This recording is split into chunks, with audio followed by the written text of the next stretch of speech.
অনেক সময় দেখবেন অনেক মানুষ অনেকজনকে ছোট করে কথা বলে। অনেক মানুষ দেখবেন কথায় বার্তায় কাজে আকার ইঙ্গিতে অনেকজনকে ছোট করে কথা বলে। আমরা মনে করি উনি ওনাকে অপমান করছে।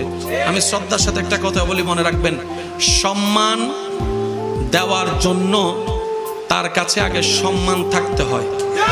যার কাছে সম্মান নাই সে সম্মান দিতে জানবে না। যার কাছে সম্মান দেওয়ার মতো সুন্দর একটা মন নাই সে কখনো সম্মান দিতে জানবে না। তো কাউকে যদি দেখেন আপনাকে অপমান করছে, আপনি বুঝে নিবেন তার কাছে দেওয়ার মতো সম্মান, বুঝার মতো সুন্দর মন, মাফ করার মতো বড় অন্তর, ব্যর্থতা তার, ব্যর্থতা আপনার নয়। তো কারো কাছ থেকে অপমানিত হলে মন ছোট করবেন না।